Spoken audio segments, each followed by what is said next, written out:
Om Shanti.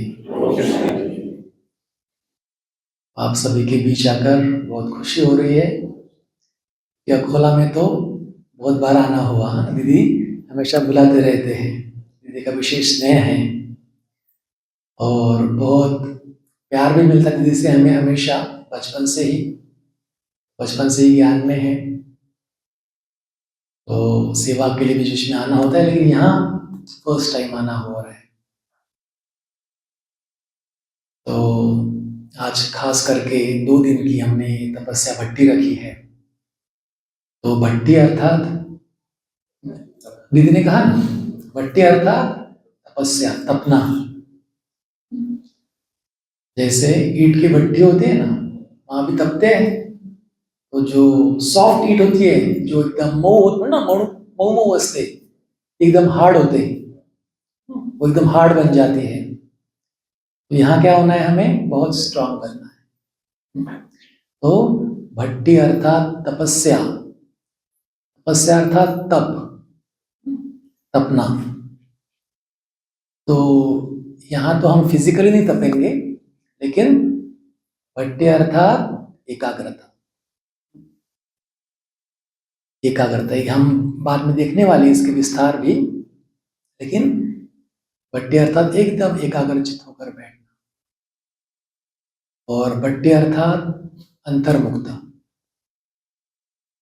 Means बाहर की जो भी हमारे, एक तो फिजिकली भी बाहर का वर्ल्ड कुछ है ही नहीं, और बस हम ही हम हैं, और वैसे भी व्यर्थ भी नहीं, एक फिजिकल भी नहीं और सूक्ष्म भी नहीं। तो अंतर्मुक्ता, मन में व्यर्थ विचार ना आना, ये भी। और भक्ति अर्थात एकांतवासी, बस मैं ही मैं हूं और मेरा बाबा है। एकांतवासी अर्थात एक के अंत में खो जाना, बाबा की याद में खो जाना। तो इस तरीके से हमें अभी ये 2 दिन, ये तीनों पॉइंट पर बहुत ध्यान देना है, तभी आपको वो प्राप्ति का अनुभव होगा, बेनिफिट आपको मिलेगा, वो स्थिति हमारी बनेगी। हम भट्टी किसके लिए करते हैं? अपने लिए करते, अपनी स्थिति बनाने के लिए करते हैं। तो हमारा जो एम है, जो भी हम पुरुषार्थ कर रहे हैं, तो हमारा अल्टीमेट एम क्या है इस संगम युग का? वैसे हम एम ऑब्जेक्ट ना, लक्ष्य लक्ष्य कहते हैं ना, कि आपका लक्ष्य क्या है? लक्ष्मी नारायण। संगम युग का लक्ष्य क्या है? लक्ष्मी नारायण बनना। लेकिन अभी हमारा जो संगम युग का अभी ये जन्म है, अभी हमें क्या बनना है? हमारा लक्ष्य क्या है अभी? हाँ जी, तीव्र पुरुषार्थ करना, ये लक्ष्य है। तो एक एम होता है ना, मुझे ये बनना है, उसके लिए तीव्र पुरुषार्थ, एफर्ट लेना है, वरिष्ठता बनना और बाप समान। जैसे बाबा है वैसे हम अगर बन जाए, और क्या चाहिए? सर्वशक्तिवान बाबा है, वैसे अगर हम बन जाए तो और कुछ चाहिए? इक्वल टू गॉड है ना, कितनी बड़ी उपाधि है। और वो बनाने के लिए बाबा यहाँ पर आया। वैसे तो बाबा साकार मुरलियों में, अव्यक्त वाणियों में बाप समान बनने के लिए बहुत पुरुषार्थ बताते हैं। तो बाप समान बनना है तो हमें सबको पता है कि योग युक्त रहना है। जितना योग युक्त रहेंगे, जितनी बाबा की याद में रहेंगे, उतने हम बाप समान बनते जाए। बाबा कहते हैं कि बाप समान बनने के लिए या फिर योग युक्त रहने के लिए सहज विधि है एक, वो है सारथी, साक्षी और साथी। तो हम आज इसी विषय पर चर्चा करने वाले कि कैसे हमारी ये स्टेज हम बनाए, कैसे हमें अभ्यास करें, उसके गुह्य अर्थ को भी जानेंगे हम, और उस स्थिति में भी स्थित होंगे। तो वैसे तो सारथी पहले आता है ना, सारथी स्थिति पहले आती है, लेकिन अल्टीमेटली जब हम सारथी बनते हैं अपने शरीर के अपने कर्मेंद्रिय हो गए, अपने मन के मालिक बनते हैं, तो फिर हमें बाबा के साथ का भी अनुभव होने लगता है। सारथी और साक्षी भी रहते हैं तो हम बाबा के साथी बन जाते हैं, और फिर बाबा भी हमारे जीवन का सारथी बन जाता है ना। हम तो पहले बनते ही हैं, लेकिन बाबा भी बन जाता है हमारा सारथी। जैसे गाया है ना कि अर्जुन के युद्ध में कौन सारथी बना? श्री कृष्ण। वैसे यहाँ पर ना संगम युग पर हम सब कौन है? अर्जुन है ना। तो भगवान सर्वशक्तिवान परमात्मा हमारा सारथी बन जाता है। सारथी अर्थात जो हमें मार्गदर्शन करता है, गाइड करता है, अल्टीमेट पाथ पर ले जाता है, मुक्ति, जीवन मुक्ति दिलाता है, तो वो स्थिति हमें प्राप्त हो। तो आज हम इस विषय पर गहन चर्चा करेंगे और उस स्टेज में स्थित होंगे। और साथ ही साथ बाबा कहते हैं कि चारों सब्जेक्ट हमें पक्के करने हैं। अगर आपको इस राजयोग की सर्वोच्च स्टेज प्राप्त करनी है तो चारों सब्जेक्ट चाहिए ना। कहते हैं pass with honour, pass with honour अर्थात हमें पास होना है लेकिन सम्मान के साथ पास होना है। तो वो कभी होगा? सभी सब्जेक्ट्स में हम फुल मार्क्स लेंगे, पास नहीं सिर्फ फुल मार्क्स लेंगे। तो फिर ज्ञान, योग, धारणा, सेवा। तो फिर हम योग में ज्वाला स्वरूप योग कैसे करें, शक्तिशाली योग अवस्था कैसे करें, ज्वाला स्वरूप तपस्या कैसे करें, वो भी हम चर्चा करने वाले आज या फिर 2 दिन में, कल में भी। और सेवा, आजकल बाबा क्या कहते हैं कि कौन सी सेवा सबसे ज्यादा करनी चाहिए आजकल? मनसा सेवा। तो मनसा सेवा को भी हम बहुत गहराई से जानेंगे, और वो सेवा कोई भी कर सकता है ना। शरीर में ठीक है नहीं है तो भी वो सेवा कर सकता है।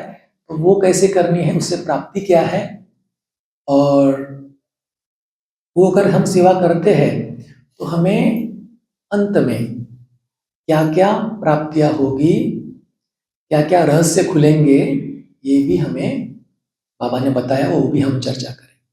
ठीक है। तो अभी हमें आज और कल, वैसे कल तो बाबा मिलन है तो बाबा आएंगे, तो वैसे वो दिन तो बहुत अच्छा दिन है। तो पूरा दिन आज का और कल का फुल तपस्या में हमारा होना। और आदि ने कहा ना कि बीच बीच में जुटके नहीं खाने हैं, इस दिन ने कहा। लेकिन वैसे तो आप बहुत अलर्ट में बैठे हैं, मैं देख रहा हूँ। लेकिन हमारी भी जवाबदारी है कि हम आपको जुटके खाने नहीं देंगे ना। ऐसा ये करेंगे कि कोई भी जुटके नहीं खाएगा, राइट। तो जैसे मैंने कहा आपको कि बाप समान बनने के लिए बाबा तो बहुत हमें पुरुषार्थ बताते हैं, लेकिन उसमें से एक पुरुषार्थ जो बहुत सहज है, जो कोई भी कर सकता है, वो है सारथी, साक्षी, साथी। तो वैसे तो आप ये अभ्यास करते ही रहेंगे, लेकिन और उसको कैसे गहराई में समझे, उसको और कैसे हम पक्का करें और हमारी स्टेज ऊंची बनाए, वो अभी हम। तो सारथी अर्थात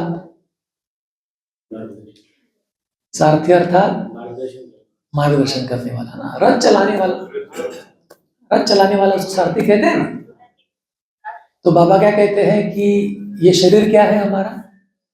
रथ है ना, रथ है। तो हमेशा हमारी ये स्मृति रहे कि इस रथ को मैं चला रहा हूं, है ना।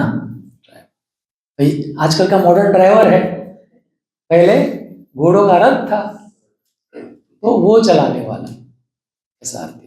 तो सिंपल शब्दों में बाबा कहते हैं ना कि बाबा क्या करते हैं कि मेरे बच्चों के लिए ये जो ज्ञान है बहुत रमणीक हो जाए। तो एक ही बात बस आत्मा समझो, बाबा को याद करो, ये करो, उससे बाबा अनेक अनेक प्रकार से हमें समझाते रहते हैं।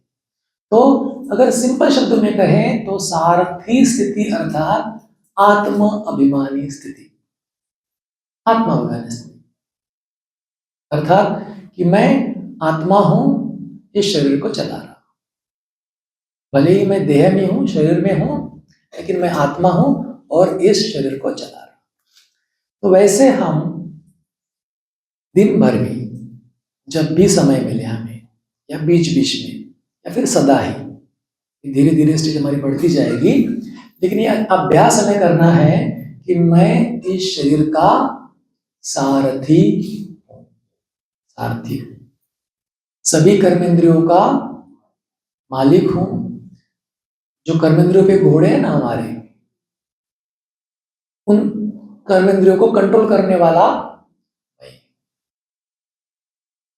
तो अगर हम ये अभ्यास करेंगे तो क्या हो जाएगा, हमारा कंट्रोल आएगा। तो बीच बीच में हम ड्रिल्स भी करेंगे कि कैसे इस स्टेज में हमें स्थित होना है। तो जैसे ही हम ये अभ्यास करते हैं कि मैं एक ही शरीर नहीं हूं, लेकिन शरीर से अलग आत्मा हूं और मैं सारथी हूं, तो क्या होता है, ऑटोमेटिकली देह भान दूर हो जाता है। हमें लगता है ना बहुत बार कि कितनी मेहनत करते हैं हम, है ना, आत्मा समझने की, लेकिन फिर भी देह भान आ ही जाता है, न्यारापन महसूस नहीं होता है ना ऐसे। तो अगर हम ये महसूस करें हमेशा, जब भी हमें ये स्मृति आए कि मुझे अभ्यास करना है कि मैं शरीर नहीं सारथी हूं और इस शरीर रूपी रथ को चला रहा हूं, तो रथ अलग है और मैं अलग हूं, हो गया ना ऑटोमेटिक। तो अगर ये ऑटोमेटिक हो गया तो फिर हम देह भान से तो ऑटोमेटिक स्वतः ही परे हो जाएंगे, क्योंकि हमें स्मृति रहेगी मैं चला रहा हूं, तो चलाने वाला अलग है और वो गाड़ी अलग है, रथ अलग है। तो हम ऑटोमेटिकली ये जो है देह भान से परे चले जाते हैं। और हम कर्मेंद्रियों को कंट्रोल करने की कितनी कोशिश करते हैं, तो कर्मेंद्रियों को हम कंट्रोल कितना करना चाहते हैं लेकिन कर नहीं पाते। लेकिन अगर हम इस स्थिति का अभ्यास करें कि मैं मालिक हूं, मैं चला रहा हूं, मेरे कंट्रोल में है, तो यहां वहां भागेगी कर्मेंद्रिया? नहीं भागेगी ना। बहुत बार क्या होता है कि हमें कंट्रोल करना भी होता है, लेकिन सिचुएशन ऐसी होती है कि हम कंट्रोल नहीं कर पाते। होती है ना, अभी ब्रह्मभोजन होगा तो उसमें अगर कोई आपकी प्रिय चीज है, आपको बोला है कि नहीं आपका वेट बढ़ेगा, शुगर होगी, ये है वो है, बहुत सारे होता है ना कि आपको तला हुआ नहीं खाना है बहुत ज्यादा, तो फिर भी क्या होता है, अपना हाथ कहाँ जाता है, उसे जाता है ना। तो भले देखिए ब्रह्मभोजन तो कभी कभी होता है ना, तो वो भी एंजॉय करना है, ये नहीं बात है, लेकिन हमेशा के लिए बोल रहा हूँ आपको, हमेशा के लिए अगर हमें कोई चीज नहीं खानी है, नहीं खानी, वो कब होगा, जब कंट्रोल होगा। और वो कंट्रोल कब आएगा कि मैं सारथी, मैं मास्टर हूं, मैं मालिक हूं, मेरी आंखें इधर उधर देख ही नहीं सकती, मेरी जबान ऐसी वैसी बोल नहीं सकती, मुख ऐसा वैसा बोल ही नहीं सकता। ऐसे अगर हम कंट्रोल करेंगे कि स्टॉप हो जाओ, तो अभी जो ये चल रहा है स्टॉप हो जाओ, तो वो स्टॉप हो जाए। मन का भी वैसा ही है, ऐसे नहीं सिर्फ ये स्थूल कर्मेंद्रियों को करना है, लेकिन मन का भी वैसे है कि मन में कुछ चल रहा है ना कि ये हुआ, ऐसे किया, इसने ये किया, स्टॉप स्टॉप। इतनी पावर आपकी आएगी, लेकिन कभी आएगी, प्रैक्टिस से आएगी, जब हम ये स्थिति का अभ्यास करेंगे तब आएगी। और साथ ही साथ बाबा कहते हैं ना कि अगर आप इस स्टेज का अभ्यास करते हो तो मैं आपका सारथी बनने के लिए रेडी हूं। कैसे? हमारे सामने लाइव एग्जाम्पल है, कौन, किसके शरीर का सारथी शिव बाबा बना, रियल में ब्रह्मा बाबा का बना क्या? तो ब्रह्मा बाबा भी ये प्रैक्टिस हमेशा करते थे, हमेशा करते थे कि मैं सारथी, कर्मेंद्रियों का मालिक हूं, मैं ही कंट्रोलर हूं। अगर कर्मेंद्रिय कहा यहां वहां जा रही है तो स्टॉप कर रहे हो, बिल्कुल हलचल नहीं, एकदम स्टॉप। तो बाबा कहते हैं कि ब्रह्मा बाप ने इतना ही अभ्यास किया कि मैं उनका सारथी बन गया। वैसे तो बाबा ने सिलेक्ट कर लिया था पहले ही, लेकिन ब्रह्मा बाबा ने हम पुरुषार्थ किया कि नहीं किया? पुरुषार्थ किया, बाबा सारथी बन गया। इसके लिए हमें भी ये चेकिंग करनी है। तो हम इसकी और भी बाद में देखेंगे कि कैसे बाबा हमारा सारथी बनता है और हमें क्या क्या लाभ होते हैं। तो अगर हम इस स्थिति को पाए तो हम देहभान से ऑटोमेटिकली मुक्त हो जाते हैं, कर्म इंद्रियों के मालिक बन जाते हैं। सभी कर्म इंद्रिया कंट्रोल में है आपके। अगर आपके सभी कर्म इंद्रिया, आंख, मुख, कान सब कंट्रोल में है, हाथ पैर, मन बुद्धि संस्कार कंट्रोल में है, तो आपको कुछ जरूरत रहेगी? तो राजा बन गए, है ना? बाबा हमें क्या बनाने आया है? बाबा ने कहा था अभी कि मैं आपको राजाओं का भी राजा बना दिया, आप मेरे राजा बच्चे हो, राइट? तो हम राजा बन जाएंगे। तो अभी हम कुछ 3 मिनट के लिए एक ड्रिल करेंगे इसकी, ठीक है? सार्थ स्थिति की ड्रिल करेंगे। सभी एकदम अलर्ट होकर बैठेंगे।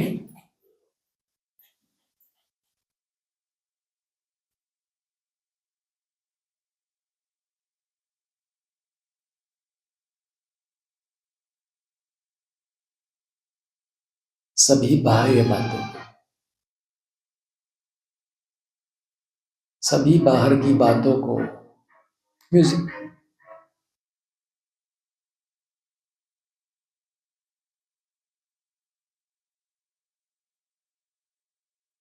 में लगाओ, लगा दी।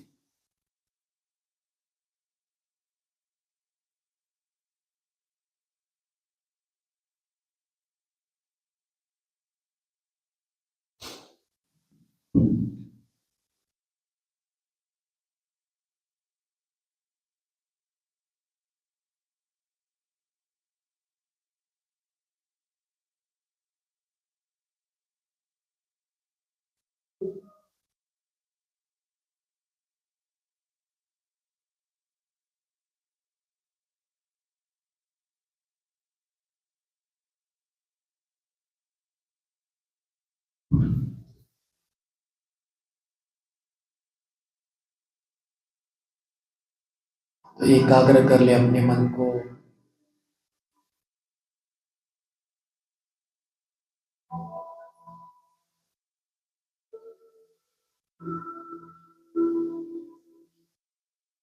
सभी संकल्प सेकंड में स्टॉप हो जाए।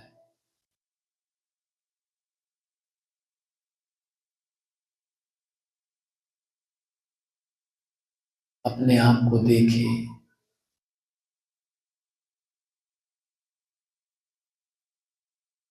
इस शरीर रूपी रथ पर विराजमान मैं सारथी हूं।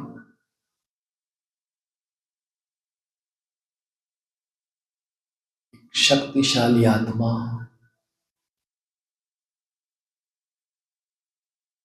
दिव्य प्रकाशवान,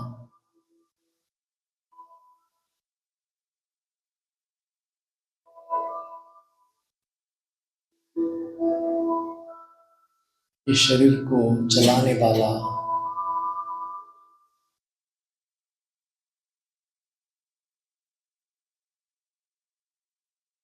कर्मेंद्रियों को नियंत्रण में रखने वाला,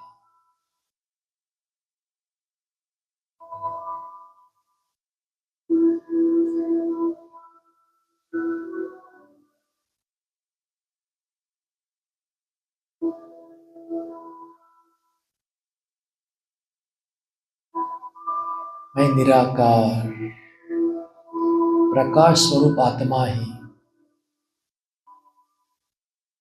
शरीर को चला रहा हूं।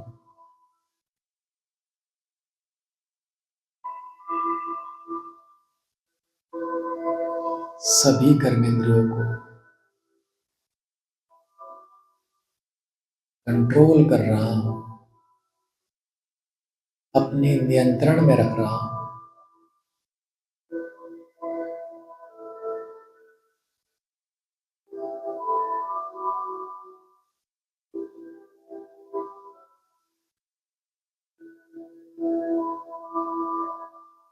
आंखें, मुख, कान, हाथ, पैर, सभी कर्मेंद्रिय फुल कंट्रोल में है।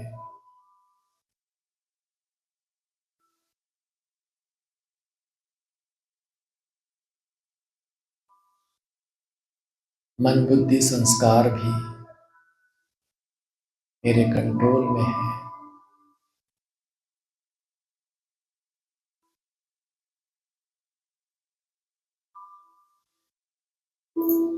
कोई हलचल नहीं।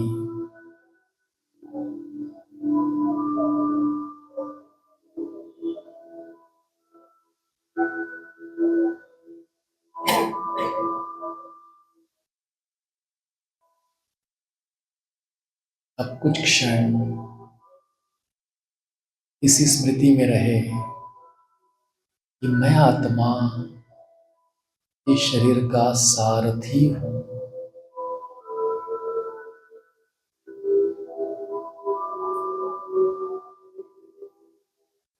कर्मेंद्रियों को चलाने वाला सारथी हूं।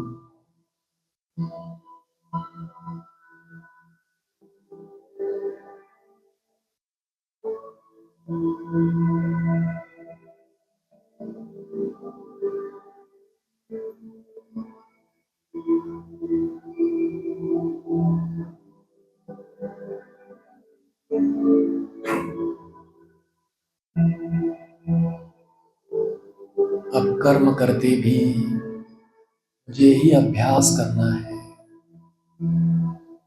मैं आत्मा ही सारथी बन शरीर को चलाता हूं, कर्मेंद्रियों को कंट्रोल में रखता हूं।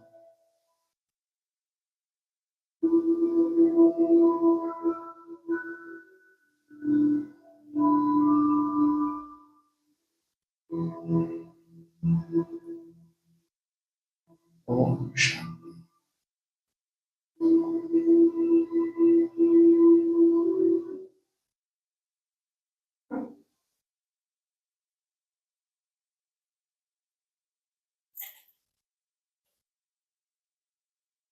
जब हम ये अभ्यास बीच बीच में करते हैं तो हमारा कंट्रोल बढ़ते जाता है।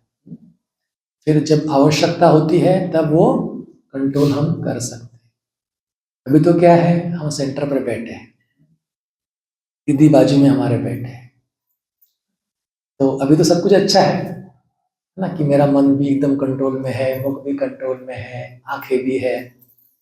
लेकिन फिर घर पे जाएंगे और किसने कुछ कहा, बोला, तो क्या हो जाएगा, मुख कंट्रोल हटता है, कभी कभी हटता है ना। लेकिन अगर यहाँ अभ्यास करते हैं ना, अभी देखिए, अभी हमने अभ्यास किया और फिर आप आज तो दिन भर आप घर पर हैं, कल भी, लेकिन बाद में जब आप रूटीन में आएंगे तो आप देखना इसका इफेक्ट रहेगा, कुछ समय तक जरूर रहेगा। जो हमने अभ्यास किया है ना, भले हमने 3 मिनट का अभ्यास किया, उसके बारे में 10-15 मिनट हमने सुना है, लेकिन फिर भी उसका इफेक्ट रहेगा।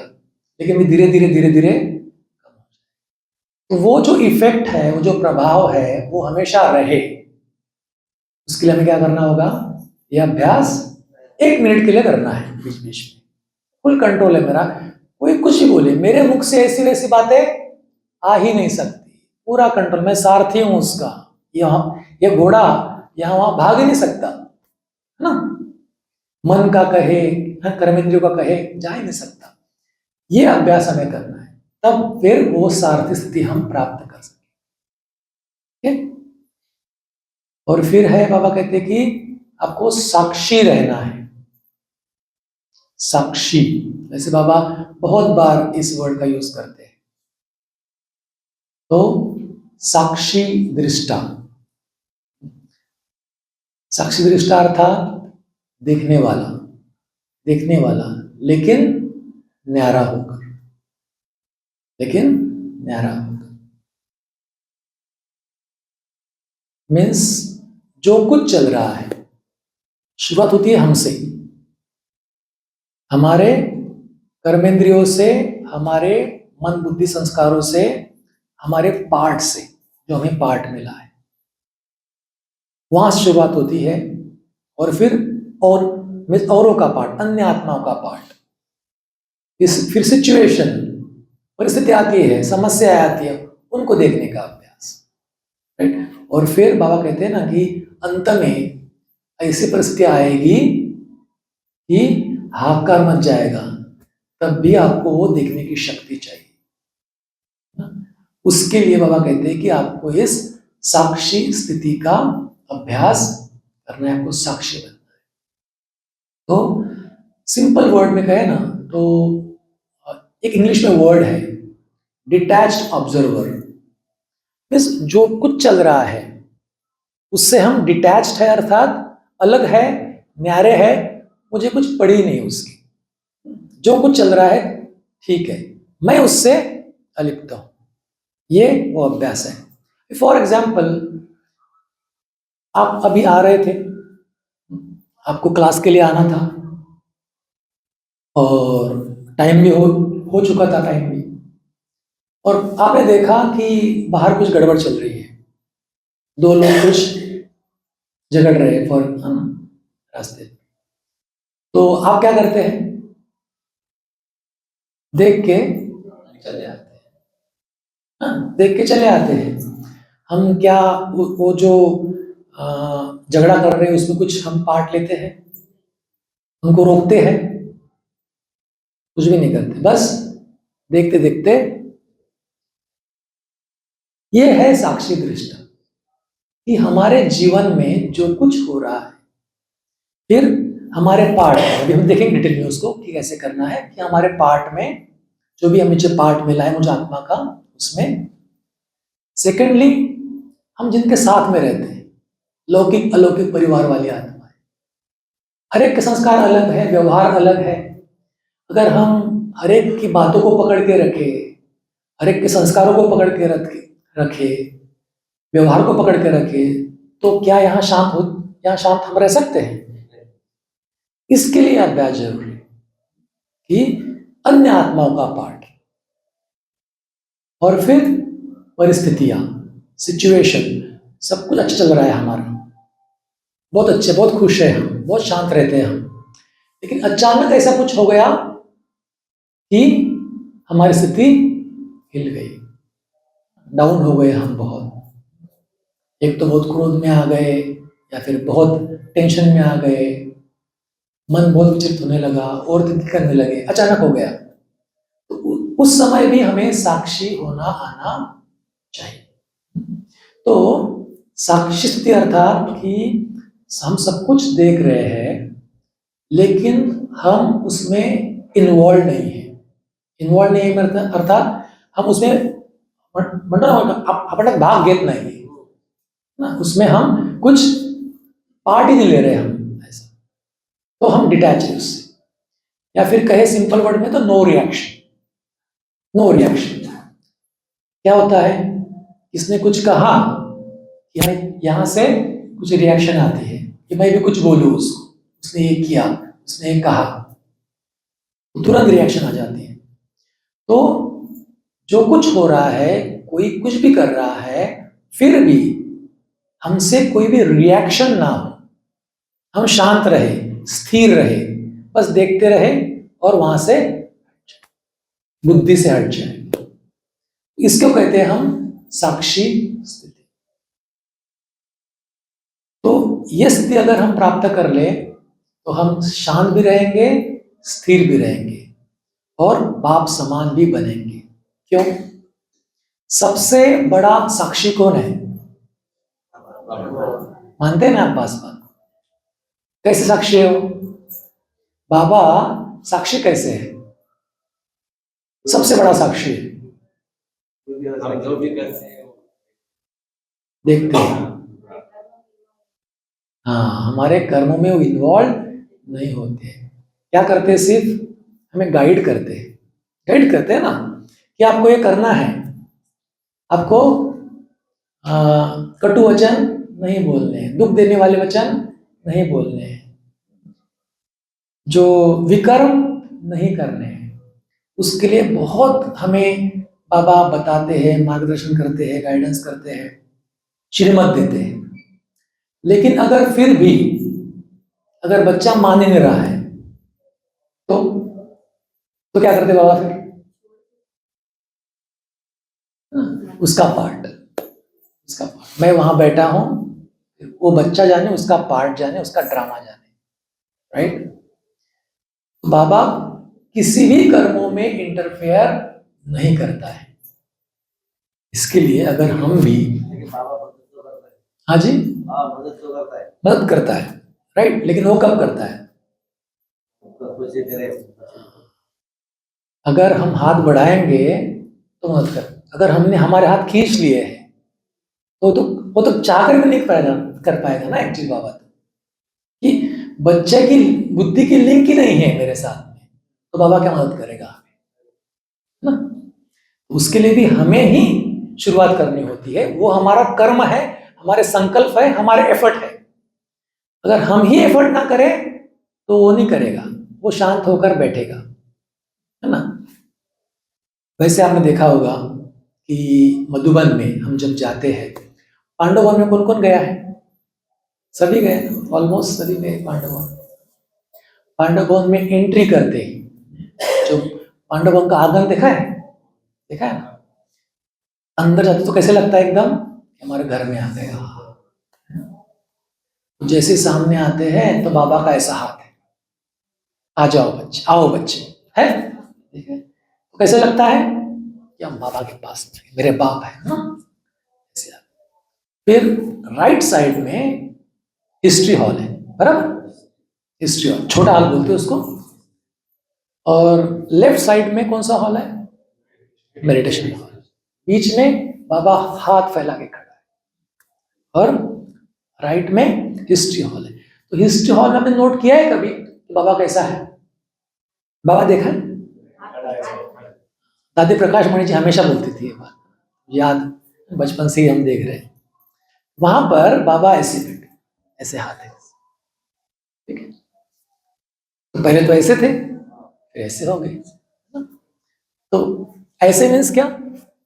और साक्षी, है ना? और लेफ्ट साइड में मेडिटेशन हॉल है, उसमें कैसे हाथ देखे? मेडिटेशन हॉल और भी है, ऐसे है ना? ऐसे है ना? तो इसमें भी राज है बहुत, इसमें भी राज है। तो बाबा हर एक आत्मा जो भी बाबा के घर में आती है, जो भी इस दुनिया की आत्मा है, बाबा को कौन है? बच्चा है। और हम तो बाबा के राजा बच्चे, खास बच्चे, क्योंकि बाबा को हमने पहचाना है ना? तो बाबा कैसे वेलकम करता है हमारी?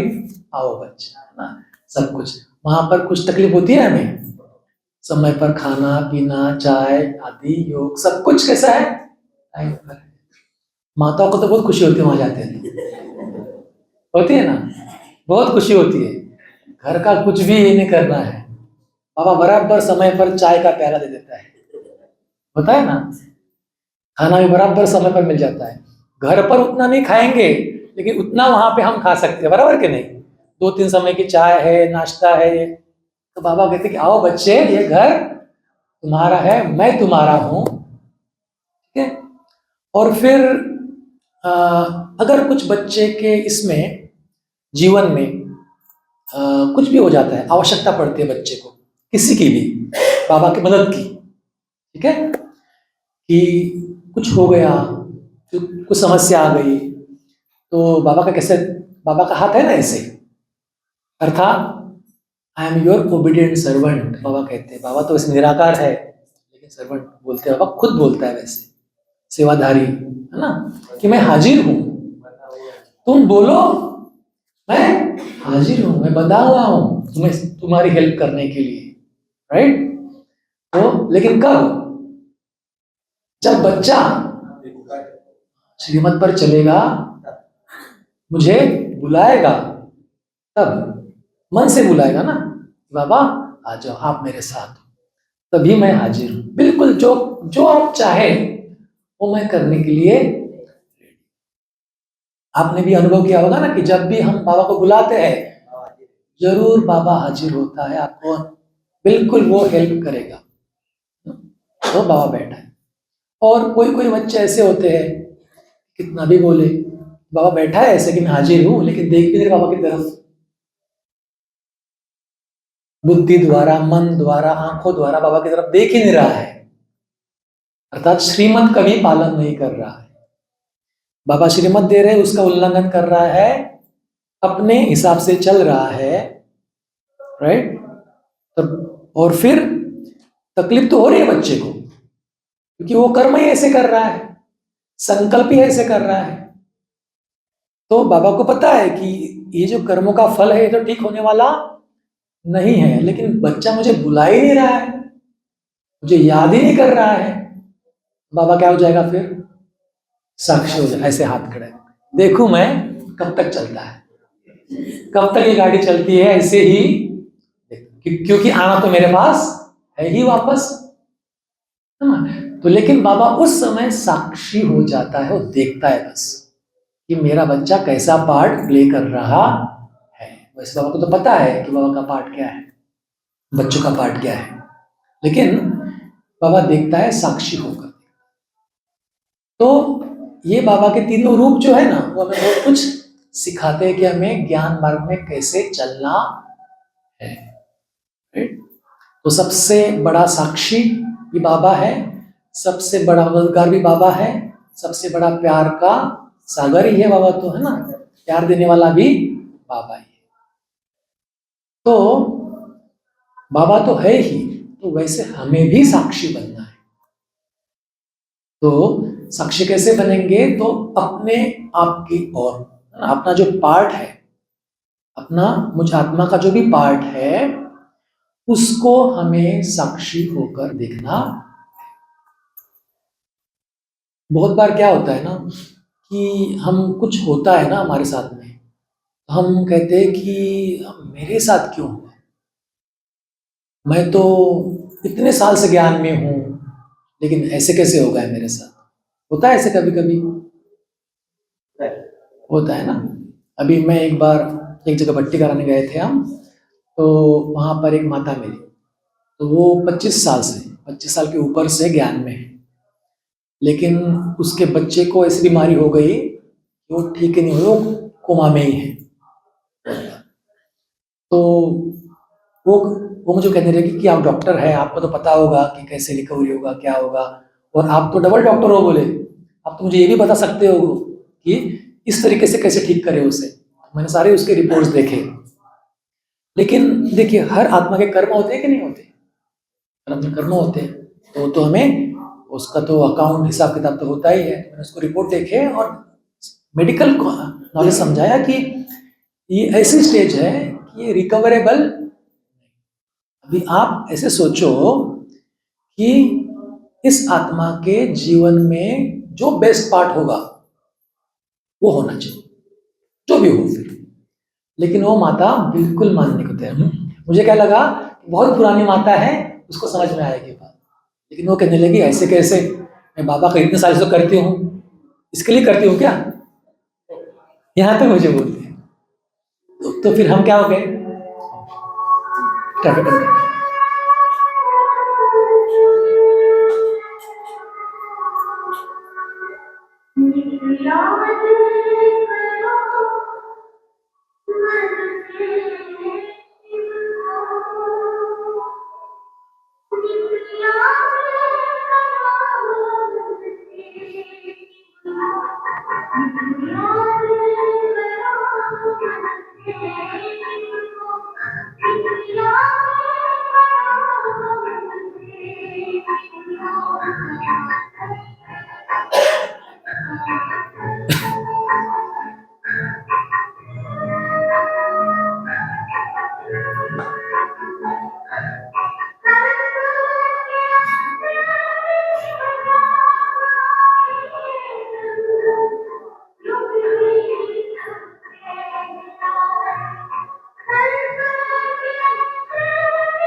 तो हम कभी कभी इतने ना कुछ हो जाता है ना, तो जरा थोड़ा सा हलचल में आ जाते हैं और फिर हमारी स्टेज जो है वो थोड़ी सी डामाडोल होती है और ऐसे वैसे विचार फिर आते हैं। जैसे उस माता का मैंने अनुभव सुना है आपको, है? कि मैं इतना करती हूँ, मेरे साथ ही क्यों, है ना, मेरे परिवार में ही क्यों। लेकिन क्या है, ये हर एक का पार्ट है ना, हमारा हर एक आत्मा का पार्ट है।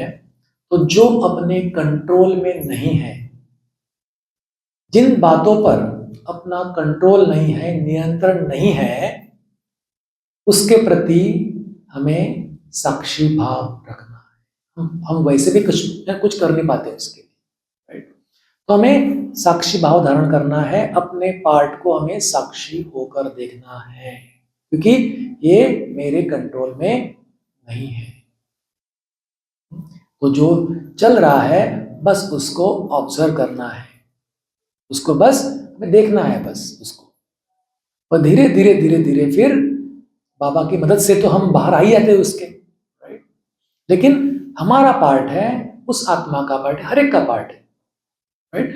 ये हमें साइलेंट होकर देखना है, उसमें इन्वॉल्व नहीं होना है, उससे अब विचलित हमें नहीं होना है।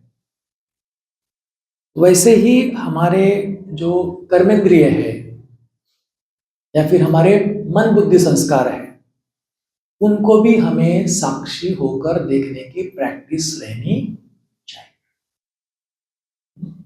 एक तो हम एकदम जो भी हमारे कर्मेंद्रियों से होता है, मन बुद्धि द्वारा होता है, हम उससे भी विचलित हो जाते हैं, बहुत बार उससे विचलित हो जाते हैं। तो उससे भी ना विचलित हो। कैसे? अभी आप देखिए कि हमारे जीवन में कुछ हो गया, राइट, किसने कुछ बोला या कुछ हो गया जीवन में, तो हमारे विचार बहुत चलते हैं, है ना। वैसे तो बहुत बार कुछ होने की भी जरूरत नहीं होती। आज मेरा बच्चा आने वाला था, वो कहीं अमरावती गया है, वो आ रहा है हाईवे से, अब तक नहीं आया, तो भी विचार चलने लगते हैं, है ना। तो यहाँ पे क्या हो गया, हलचल हो गई ना। तो जरूरत है उस बात को ये करने की? नहीं है। तो हमें वो भी ऑब्जर्व करते आना चाहिए कि ये व्यर्थ विचार है। कई कई बार तो हम उनको पहचान नहीं पाते या फिर उसके प्रभाव में आ जाते हैं और डिस्टर्ब भी हो जाते हैं कि अरे मैं ऐसे कैसे सोच रही हूँ, ऐसा सोच रहा हूँ, हम भी डिस्टर्ब हो जाते हैं। खास करके कुमार कुमारियों के बारे में भी ये होता है, हर एक के बारे में होता है, कुमार कुमारियों के बारे में ज्यादा होता है क्योंकि एज होता है कि मन में बहुत संकल्प चलते हैं, बहुत विचार आते हैं, बहुत ऐसे वैसे विचार भी आते हैं जो आने नहीं चाहिए। होता है ऐसे बहुत बार, हर एक का होता है ऐसे कि ये ऐसे विचार, ऐसे संकल्प मेरे मन में आने नहीं चाहिए, लेकिन आ रहे हैं, वो आ रहे हैं। ऐसे हो गया, वैसे हो गया, ये करना चाहिए, वो करना चाहिए, या फिर इम्प्योरिटी के, अपवित्रता के, है ना, वो भी आते हैं और हम उनको कहते नहीं आने चाहिए, ऐसे कैसे आ रहे, ऐसे कैसे आ रहे। होता है ऐसे द्वंद्व। तो अगर द्वंद्व होगा तो क्या, तो एनर्जी किसकी कम होगी? हमारी कमी, ना, हमारी कमी। तो उन संकल्पों का काम है आकर चले जाना, वो रहने वाले नहीं है, आपके साथ रहने वाले नहीं है, क्योंकि ओरिजिनली हम सभी प्योर आत्माएं हैं, पवित्र आत्माएं। तो ऐसे वैसे संकल्प यहाँ रह ही नहीं सकते। वो व्यर्थ विचार हो, निगेटिव विचार हो, इम्प्योर विचार हो, विकल्प हो, वो हमारे यहाँ स्थान ही नहीं है उनका, वो हमारे है ही नहीं, उनको आकर चले ही जाना है। एक तो बाद में आएंगे ही नहीं हो, लेकिन आ रहे हैं किसी कारण से, तो हमें उसके कारण डिस्टर्ब नहीं होना कि क्यों आ रहे ना। जैसे मैंने आपको पहले भी कहा ना कि दो झगड़ रहे हैं और हम उनका झगड़ा छुड़ाए, आप क्यों झगड़ रहे हो, आप क्यों झगड़ रहे हो, ऐसे बोल रहे हैं हमेशा, तो क्या हो जाएगा, हम भी उसमें इन्वॉल्व हो जाएंगे ना, हम भी उसमें वो झगड़े में हम ही पड़ जाएंगे, राइट। लेकिन हम कहेंगे कि वो झगड़ने दो उनको, वो तो हमारे कुछ है ही, लगते ही नहीं हमारे कुछ, झगड़ने दो, वो चले जाएंगे। तो क्या हो जाएगा, झगड़ेंगे और चले जाएंगे, और आप यहाँ शांत रहेंगे। यही टेक्निक हमें यूज करनी है हमारे कर्मेंद्रिय और हमारे मन बुद्धि संस्कार की ओर भी, कि जो हमारा अनचाहा हो रहा है ना, उसको बस शांत होकर देखना है और बाबा की याद से मिटाना है, नेक्स्ट स्टेप है।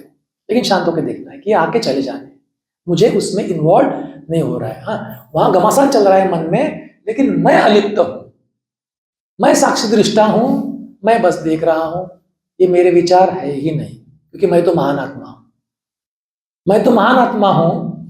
इतने महान आत्मा के मन में विचार आ ही नहीं सकते, ये तो आने ही है जाने के लिए। अगर ये सोचते हैं ना हम, तो फिर हम साक्षी बन जाते हैं और हम उससे अप्रभावित रहते हैं, राइट। और हमारा पार्ट, हमें जो भी मिला है इस जीवन में, जैसे मैंने कहा आपको कि हमारे जीवन में कुछ होता है तो लगता है कि मेरे साथ ही क्यों हुआ, ये लगता है। या फिर देखो उनका सेंटर अच्छा है, हमारे यहाँ तो ऐसा है, वो शहर तो अच्छा है, मुझे यहाँ जॉब करना पड़ रहा है, अरे क्या जिंदगी है मेरी, ऐसे भी लगता है लोगों को लेकर, है ना। मेरी फ्रेंड थी, वो वहां रह रही है, मुझे यहाँ रहना पड़ रहा है, ये क्या हो गया, स्थान के प्रति हमारी अटैचमेंट हो गई और हम दुखी हो गए। स्थान तो अच्छा है, यहाँ रहने वाले बाकी सब तो बहुत खुश है, सुखी है, लेकिन हम अपने विचारों के आधार से, है ना, खुश नहीं हो रहे। तो इससे भी हमारे जो भी हमें मिला है उसको भी हमें साइलेंटली ऑब्जर्व करना है, जो है बेस्ट है, मेरे लिए बेस्ट है। हाँ, हमें पुरुषार्थ करना है कि मैं और कैसे आगे बढ़ूं, लेकिन जो अभी मेरे पार्ट में है, जो मेरे पार्ट में है वो एक्सेप्ट करना है। बहुत बार ये भी होता है कि बीमारी आती है ना, बीमारी आती है तो हम बहुत डिस्टर्ब हो जाते हैं कि मेरे साथ ही क्यों, हमारे साथ ही क्यों, है ना। अभी सिंपल पीठ दर्द भी है, अरे मुझे हो गया, इनको तो नहीं हुआ, इनकी एज तो इतनी है फिर भी इनको दुखता नहीं है, मेरी ही दुखती है। सिंपल पीठ दर्द है, बड़ी बीमारी भी नहीं है ना। या फिर बड़ी बीमारी भी आ जाए तो फिर तो पूरा ही हम हिल जाते हैं। लेकिन ये साक्षी दृष्टा जो है, एक तो बाबा ने सिखाया है, दूसरा दादियों ने बहुत सिखाया। हम ना बचपन से दादियों को देख रहे हैं, तो आपकी नजर में आपने देखा ना देव को, देखा ना देव को, आपने देखा है ना। तो ब्रह्मा बाबा को देखा है किसने, नहीं देखा ना। ब्रह्मा बाबा को देखा नहीं है, मम्मा को देखा नहीं, बाकी दादियों को देखा है। तो दादियों में से आपने देखा है, कौन सी ऐसी दादी है आपको लगता है, वैसे सभी साक्षी थी, लेकिन आपको कौन लगता है कि सबसे साक्षी ना ये दादी, प्रकाश में दादी और जानकी दादी और गुलजार दादी और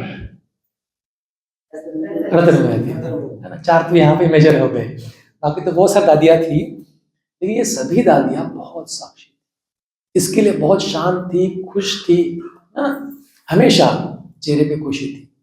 लेकिन साक्षी, है ना, गुलजार दादी का देखा हमने, सबसे ज्यादा साक्षी, कुछ भी हो जाए क्या करेंगे, एकदम शांत स्थिर।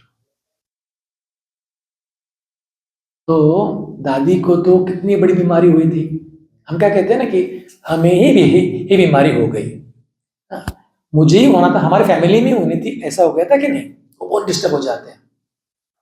और बीमारियां तो आनी ही, हर एक को आनी है, जानी है। तो दादी को पता है आपको कौन सी बीमारी थी, कैंसर की बीमारी थी, है ना, कैंसर की बीमारी थी। तो दादी को डॉक्टर ना देखने के लिए आया करते थे। तो दादी को आए डॉक्टर राउंड के लिए और पूछा कि दादी जी आप कैसे हैं, आप कैसे हैं, अभी तो तुरंत ऑपरेशन हुआ तो बहुत पेन में थे, लेकिन दादी बोलते हैं मैं बहुत अच्छी हूँ, मैं बहुत अच्छी हूँ। तो डॉक्टर बोल रहे अरे आपको इतना दर्द है और आप बोल रहे कि अच्छे हैं, शरीर इतना आपका ये है बीमार है और आप कह रहे कि मैं अच्छी हूँ। दादी कहती है कि डॉक्टर साहब आपने ना प्रश्न ही गलत पूछा है। अगर आप पूछते कि आपका शरीर कैसा है तो मैं बोलती हाँ शरीर में दर्द है, लेकिन मैं कौन हूं? मैं आत्मा हूं, तो मैं हमेशा खुश हूं, क्योंकि शरीर अलग है, मैं आत्मा अलग। तो शरीर की तरफ भी साक्षी भाव, भले बीमार है लेकिन मैं आत्मा डिटैच हूं, बहुत खुश। और दादी के बारे में शायद ही किसी को ये पता होगा, जो मुझे भी अभी अभी पता पड़ा है। मुझे पता था कि दादी को कैंसर था, 1995 की बात है, ऑलमोस्ट 1995 के आसपास दादी को कैंसर हुआ था। तो दादी की चेकिंग कराई गई और दादी का ऑपरेशन किया गया, कीमोथेरेपी चली, इतना कुछ दादी ने सहन किया। और अभी 2 महीने पहले, वैसे मैं अब आपने इंट्रोडक्शन सुना होगा कि मैं मुंबई से मैंने पढ़ाई की, नागपुर में भी था, और फिर एमडी करने के बाद में मैं नानावटी हॉस्पिटल में था उस समय के लिए। तो उसी हॉस्पिटल में दादी भी थी, चेकिंग के लिए आती थी दादी, क्योंकि उस समय एमआरआई बहुत कम जगह पे अवेलेबल थे। तो और वो उनके जो एमआरआई स्पेशलिस्ट थे दादी को देखने वाले, वो मेरे सर ही थे, मेरे सीनियर सर थे, है ना। तो अभी मैं उनके साथ बैठा था, उन्होंने सुनाई मुझे बात। ये शायद यज्ञ में बहुत कम लोगों को पता होगी ये बात, कि दादी को कौन सी स्टेज का कैंसर था। हमें क्या लगता है ना कि कैंसर है, एक तो कैंसर हुआ मीन्स तो कैंसर में ये तो क्या, हमारा चेहरा कैसा पड़ जाएगा, फीका पड़ जाएगा, घर में किसको है तो भी टेंशन में आ जाए। हाँ, लेकिन इनिशियल स्टेज कैंसर है, पहले पहले मालूम पड़ गया तो ऑपरेशन करो, कुछ दवाई आदि करो और फिर ठीक हो सकता है, ये हमें पता है। लेकिन दादी गुलजार जी को स्टेज 4 कैंसर था, ये मुझे अभी पता पड़ा। और दादी का कैंसर जो था वो स्पाइन में एक जगह स्प्रेड हो चुका था। फिर भी दादी कितने साल जिए बाद में? 30 साल एकदम फिट, और कैंसर के कारण नहीं गए दादी, एज के कारण गए, है ना। एज हुआ, बाकी बीमारियां थी उसके कारण गए। तो कहने का तात्पर्य क्या है, इतनी बड़ी बीमारी फिर भी साक्षी भाव से रहे। कैसे? जब दादी का पहली बार स्कैन हुआ, है ना, तो क्या होता है ना, कैंसर का चेक करना पड़ता है पहले, कहाँ है, फिर कहाँ स्प्रेड तो नहीं हुआ है। अभी हम रोज करते हैं एमआरआई में, रोज देखते हैं वैसे। तो दादी का स्कैन किया गया तो दादी के रीढ़ की हड्डी में एक जगह वो स्प्रेड मालूम पड़ा। फिर अभी क्या है ना कि हर एक पता चाहिए ना कि क्या है क्या नहीं, इसके सब डॉक्टर्स डिस्कस कर रहे थे, दादी भी बैठे थे। तो जो मेरे टीचर है तो वो कहते हैं कि मैंने दादी को कहा, दादी आपको पता है क्या कौन सी बीमारी है, क्या है, क्या हुआ है, या फिर ये रिपोर्ट ऐसी है? तो बोले मुझे उससे कोई लेना नहीं। मैंने हाथ किया कि डॉक्टर को बताओ, आप डॉक्टर को बताओ। लेकिन दादी के चेहरे के हाव भाव भी चेंज नहीं उस समय, वो अभी मुझे बोल रहे थे कि सब कुछ चल रहा है, सब कुछ, लेकिन उससे न्यारापन है, डिटैच है, शांत है। तो और साथ में तो बाबा तो था ही ना, बाबा तो साथ में है ही, लेकिन बाबा तक हमारा संकल्प पहुंचने के लिए यहाँ शांत होना चाहिए कि नहीं होना चाहिए? यहाँ शांत चाहिए, वो दादी के पास था। तो इस तरीके से दादी ने उनके बीमारी को भी हैंडल किया, साक्षी रही। इतनी बड़ी बीमारी, स्टेज 4 कैंसर, फिर भी उसके कारण डेथ नहीं हुई। ये तो वो कह रहे थे कि ये तो मिरेकल ही है, बोले ये तो मिरेकल की, इतने कोई देखा नहीं आज तक। उन्होंने इतना लंबे समय जिया हुआ पेशेंट आफ्टर स्टेज 4 कैंसर देखा, तो हमें क्या सीख लेनी चाहिए इससे? साक्षीपात। अगर ठीक है, दर्द भी है तो शरीर में है, हाँ, उसको हमें डॉक्टर के पास जाना है, ट्रीट करना है, लेकिन उसके कारण हमारा मन उद्विग्न हो, हमारा मन हलचल में आए, हम डिस्टर्ब हो, हमारा मन अशांत हो, ये नहीं होना चाहिए। इसको कहते हैं साक्षी भाव। तो अपने आप की तरफ शरीर, अपना पार्ट, हमारे संकल्प, हमारे कर्म इंद्रिय, साक्षी भाव धारण करना है। साइलेंट ऑब्जर्वर, बस उसको ऑब्जर्व करना है, उसको देखना है, उसको देखना है कि मैं इससे डिटैच हूं, मैं इससे अलग हूं। फिर अन्य आत्माओं का पार्ट। बहुत बार हम अपने पार्ट को तो मान लेते हैं कि भाई मेरे कर्म ही ऐसे, नहीं होगी, ये क्या होगा, इसके लिए हुआ, और हमारे ऊपर हमारा कंट्रोल भी कुछ हद तक आ गया है आजकल बाबा के बच्चों का। लेकिन जब हम अन्य आत्माओं का पार्ट देखते हैं तो फिर शुरू हो जाता है ना, उनका किसने कुछ बोला, किसने कुछ गलत किया, तो क्या हम चुप बैठ सकते हैं? नहीं, मैं तो बोलूंगा, मुझे रहा ही नहीं जाता, इतना गलत कर रहा है। होता है ना ऐसे घर में भी, हाँ? तो जब हम अन्य आत्माओं के पार्ट को इंटरफेयर करेंगे तो उसका रिटर्न आएगा कि नहीं आएगा? कर्म, जो भी हम कर्म कर रहे हैं, मुख द्वारा, हाथों पैरों द्वारा, चेहरे द्वारा, व्यवहार द्वारा, आजकल हम कुछ बोल भी नहीं देते, बोलते भी नहीं है, कुछ करते भी नहीं है, लेकिन चेहरा बना लेते। अगर हमने चेहरा बनाया और वो दुखी हुआ तो उसका रिफ्लेक्शन हमारे कर्मों पे आएगा या नहीं आएगा? आएगा। तो चेहरा बनाना भी कर्म है, तो मैं तो कहूंगा वो बहुत बड़ा कर्म है। बोल भी दे तो अलग है, लेकिन जो ये है ना, बहुत गहरे तक जाता है। तो भी कि मेरे से तो मुंह फेर लेते हैं, उसने ऐसा किया, मुंह फेर लिया, या फिर चेहरा बनाया, तो वो भी कर्म है, वो भी साक्षीपन नहीं है, नहीं है। और जब भी हम औरों के साथ मिलते हैं, व्यवहार करते हैं, भले वो लौकिक परिवार का हो फिर अलौकिक परिवार का हो, दो बातें ज्यादा आती है। एक आती, बाबा कहते हैं कि एक आती है उसके पार्ट को देखते हुए घृणा आती है ना, उसके प्रति हमारा अच्छा भाव नहीं रहता, दूजा भाव हो जाता है। क्यों? क्योंकि उसने ऐसा बोला, उसने ऐसा किया, मैं तो बहुत अच्छी हूं, मैं तो बहुत अच्छा हूं, मैंने कुछ किया भी नहीं था, लेकिन उसने मेरी चुगली कर दी, दीदी को ये बोल दिया, वहां ये बोल दिया, है ना। तो और ऐसे आदमी आपके पास होगी। ये कलयुग में हर एक के रोल फिट है। आप कहेंगे कि कलयुग में रावण होना ही नहीं चाहिए, रामायण में रावण होना ही नहीं चाहिए, तो होगा? रामायण ही नहीं होगा। तो फिर इस कलयुग में अगर ऐसे लोग नहीं हैं, जो विकारी है, रावण प्रवृत्ति के है, तो कलयुग आता ही नहीं ना। उस कलयुग कहते हैं हम, वो है। इसके लिए हमें मेहनत करने, पुरुषार्थ करने के लिए ये मिल रहा है ना। बोलते ना कि हमें चांस मिल रहा है पुरुषार्थ का। एक वो लोग, ऐसे लोग दुनिया में हैं, इसके लिए हमें चांस है अच्छा काम करने का।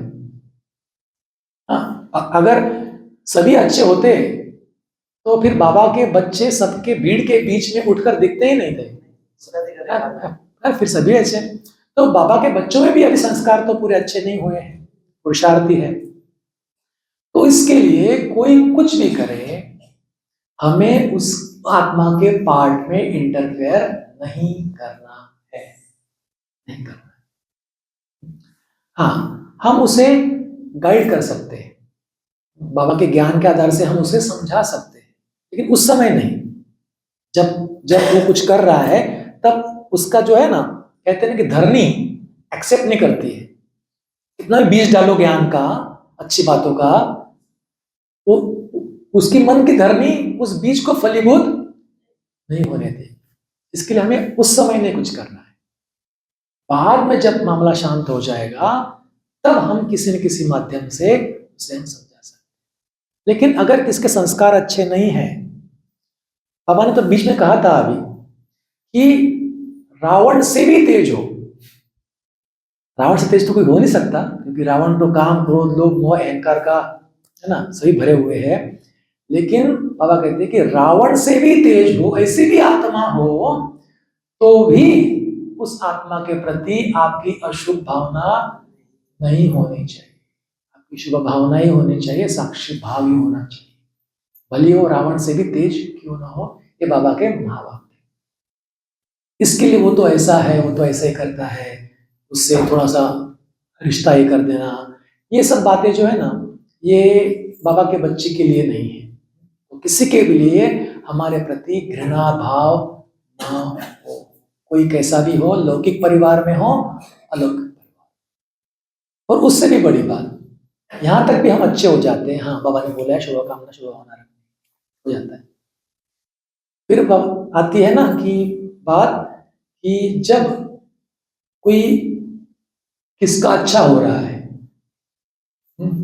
सेंटर पर किसको अच्छा चांस मिल रहा है, दीदी उसको अच्छी सेवा दे रही है, जरा आगे रख रही है, उनके बच्चों का भी अच्छा हो रहा है, उनका घर बहुत सुखी है, शांत है, फिर क्या होता है, उसके प्रति ईर्ष्या हो जाती है।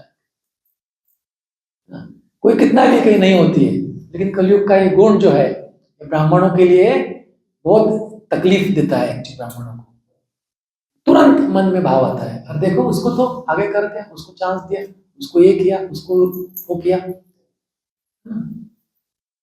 और उसके घर पे भोग दिया, मेरे घर पे नहीं दिया, उसको वो टोली मिली, मुझे छोटी छोटी बातों पे हमारे आ जाता है ना।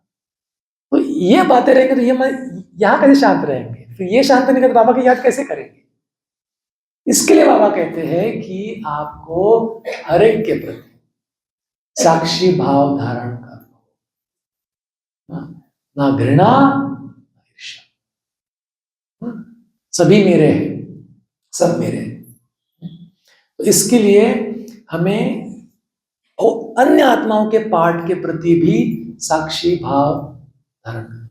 आप में से कितने ऐसे हैं कि आपने कोई ऐसा व्यवहार कर रहा था और आपने बहुत मेहनत की और उसका व्यवहार चेंज हो गया है।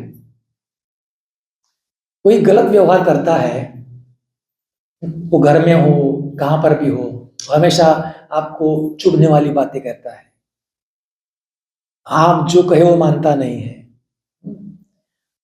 उसके व्यवहार से आपको तकलीफ होती है और आप डिस्टर्ब होते हैं, और आपने उस आत्मा के प्रति बहुत मेहनत की और एकदम सुधर गया, एकदम चेंज हो गया।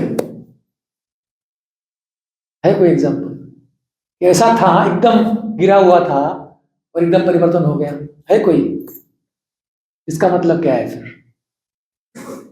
कि संस्कार जल्दी परिवर्तन नहीं होते हैं। वो संस्कार परिवर्तन के लिए समय देने के लिए हमें साक्षी भाव धारण करना उसका पार्ट है। बहुत बार होता है ना कि मेरा बच्चा तो ज्ञान में चलता ही नहीं है, वो तो यहाँ वहां का खाता है, मेरा पति तो बात मत पूछो, हमेशा तो उल्टा ही चलता है, ऐसे भी होता है।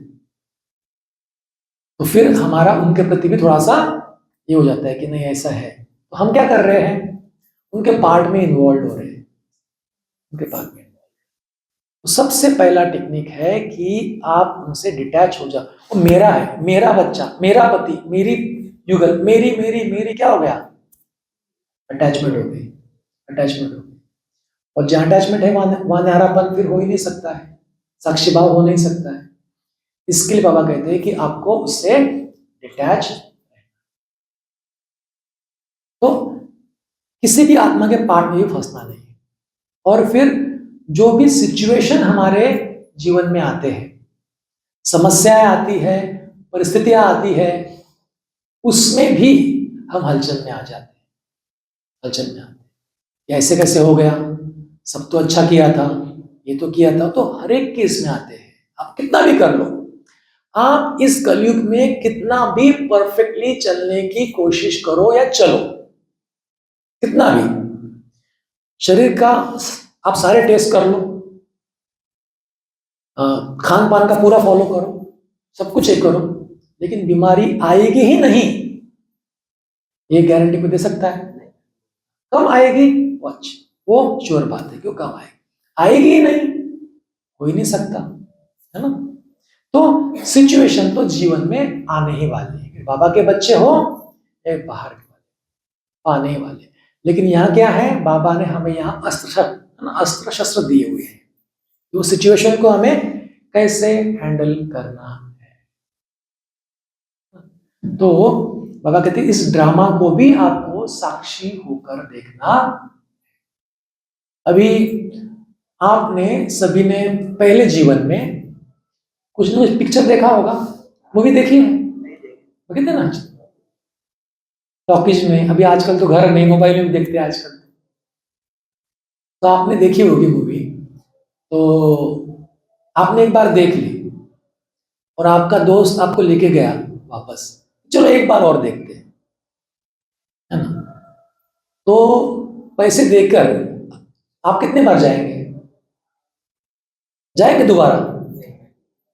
मुश्किल से जाएंगे भी, ठीक है, और गए भी, अंदर गए भी, तो जो पहले का जो मजा था वो आएगा आपको?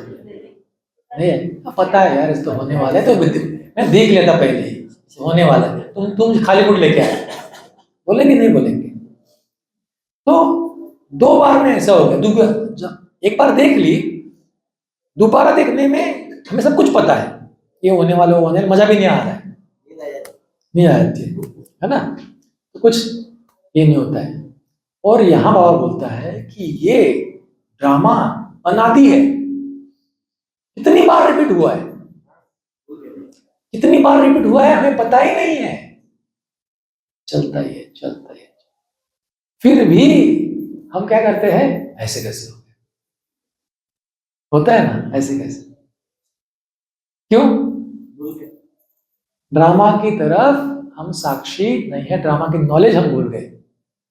बाबा ने इतनी ड्रामा की नॉलेज दी जो किसको भी नहीं है, ड्रामा की नॉलेज इस संसार में किसी को भी नहीं है, वो नॉलेज हमारे पास है और हम वो भूल गए। इसके लिए हम फिर हलचल में आते हैं, हाँ ऐसा ऐसा हो गया, हमने तो ये किया था, हमने तो वो किया था, तो हम हलचल में आ जाते हैं। तो हलचल में ना आए इसके लिए क्या करना है हमें? फिर बाबा ने क्या कहा है कि आपको सिचुएशन, परिस्थितियां, समस्याएं, ड्रामा की सीन जो भी चल रही है हमारे आंखों के सामने, उसको भी साक्षी होकर देखना है कि ये सीन तो हो चुकी थी, कितनी बार हो चुकी है, ये फिर से अभी रिपीट हो रही है, मैं बस वो रिपीट हुआ हुआ देख रहा हूं। अगर मैं रिपीट हुआ हुआ देख रहा हूं तो क्या मैं एक्साइट होऊंगा? देखा हुआ है ना, होने वाला था, हो ही रहा है, हो चुका था। तो इस तरीके से हमें सिचुएशन की तरफ भी एकदम साक्षी होकर, तो अगर हम इस तरीके से साक्षी होकर चले तो हमारी स्थिति जो है वो कैसी होगी? एकदम शांत, स्टेबल, वापस। अभी हमारे मन में बहुत बार ये आता है ना कि हमारे परिवार की तरफ बहुत हमारा ध्यान जाता है। बाबा भी कहते हैं ना कि आपको परिवार की आत्माओं को लाना है। हमारी भी बहुत शुभ भावना होती है परिवार की आत्माओं को लाए हम, लेकिन बहुत बार हम सक्सेसफुल नहीं होते हैं, अब तक वो कोई चलते नहीं, या फिर हमको लगता है कि बच्चे ने तो ज्ञान में चलना चाहिए, बच्चे ने अच्छा व्यवहार करना चाहिए, लेकिन वो भी नहीं करते और हम डिस्टर्ब हो जाते हैं। तो जैसे शिव बाबा सबसे बड़ा साक्षी है ना, वैसे ब्रह्मा बाबा भी सबसे बड़ा साक्षी है ना। इतने जो यज्ञ की आत्माएं आई और गई, लेकिन बाबा को डिस्टर्ब हुआ? बाबा का बच्चा, सगा बच्चा वहां से आए, सिंध प्रांत कराची से आए, लेकिन कुछ समय रहे, वहां तो राजा ही थे, हीरे के व्यापारी थे, राजा ही ठाठ था, खाना पीना पहनना शौक करना। और यहाँ 14 साल की तपस्या, तो फिर यहाँ आए 1950s में। कुछ साल क्या हुआ, यज्ञ में पैसा ही नहीं था, और फिर खुद की कुछ चाह भी रहेगी, अंदरूनी आश रहेगी कि मुझे ऐसी लाइफ जीनी है। तो फिर आप जानते हैं ना कि बाबा के छोटे बच्चे जो है ना, नारायण दादा, वो चले गए, यज्ञ से चले गए। तो बाबा को तो पता था कि मैं महाराजा बनने वाला हूं। महाराजा का बच्चा क्या बनेगा, महाराजा बनेगा, अगर पुरुषार्थ करेगा तो, है ना। सभी बच्चे अब में राजा बनेंगे कि नहीं बनेंगे।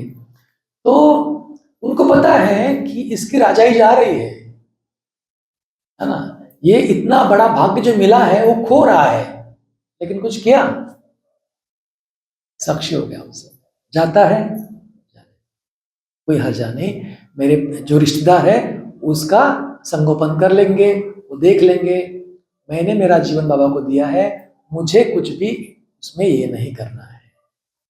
तो ब्रह्मा भी साक्षी हो गए। तो इस तरीके से हम साक्षी रहेंगे ना, तो यहां पर डिस्टर्बेंस नहीं, हम हमेशा शांत रहेंगे। फिर उसके फायदे इतने हैं साक्षी स्थिति के कि जो भी आत्मा साक्षी है, तो बाबा कहते हैं कि जो साक्षी की स्टेज में स्थित है वो कभी भी अपसेट नहीं हो सकती। जिस आत्मा ने खुद को साक्षी स्थिति में सेट कर लिया वो कभी भी अपसेट नहीं हो सकता, फिर चाहे जो कुछ हो जाए। तो जैसे मैंने कहा ना आपको कि दादी गुलजार जी के जीवन में कितनी बड़ी परिस्थिति आई, लेकिन मन डिस्टर्ब हुआ नहीं हुआ। तो बाबा कहते हैं कि आप कुछ भी हो जाए, आप इस स्थिति में स्थित रहो तो आप शांत रहेंगे, मन आपका अपसेट। तो हमारे यज्ञ में भी बहुत बड़ी परिस्थितियां आई है। देखिए मम्मा तो एकदम यंग थी, उस समय उनको कैंसर हुआ, लेकिन तभी भी कितनी स्टेज उनकी स्टेबल थी, बहुत स्टेबल थी। तो उनको मोह हुआ इस परिवार की तरफ, शरीर की तरफ, नहीं हुआ ना। तो हमें अपने शरीर की तरफ भी साक्षी रहना है, और आप अगर रहेंगे तो आपका मन अपसेट नहीं होगा। इतना हमारा अभ्यास हो जाना चाहिए, ये शरीर अलग है। दादी चंद्रमणि जी का आपने सुना होगा, दादी चंद्रमणि जी को वो पंजाब जोन के हेड थे, ये सुना होगा। तो बाबा उन्हें शेरे पंजाब कहते थे, शेरे पंजाब, बहुत सेवा बढ़ाई। फिर जब ज्ञान सरोवर बना तभी ज्ञान सरोवर की चीफ डायरेक्टर दादी को बनाया गया। तो उनको शरीर से डिटैच होने का इतना अभ्यास था, बहुत अभ्यास था। तो दादी को अचानक एक बार हार्ट अटैक आया और उन्होंने शरीर छोड़ा, और फिर शरीर छोड़ते तो वतन में जाते बाबा के पास। तो दादी फिर शरीर छोड़ा, फिर बाबा के पास अनुभव कर रहे थे। तो रूरियान चल रही थी, जो हमेशा चलती थी, क्योंकि बाबा के साथ का जो कनेक्ट, शरीर से डिटैच और बाबा के साथ में रूरियान, ये अनुभव दादी को बहुत ज्यादा था। तो रूरियान हुई तो दादी कहती है कि अच्छा मैं भी चलती हूँ नीचे। तो बाबा कह रहे हैं कि बच्चे कहाँ जा रहे हो, आप तो शरीर छोड़ चुके हो।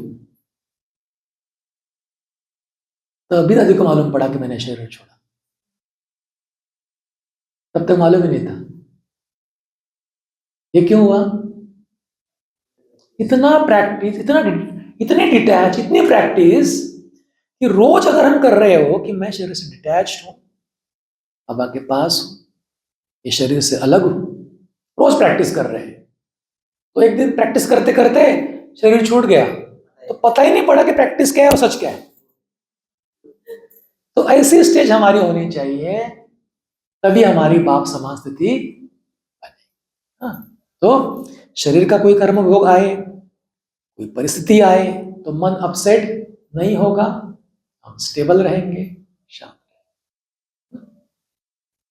सेकेंडली, हमारी जो निर्णय शक्ति है वो बहुत बढ़ जाती है साक्षीपन से।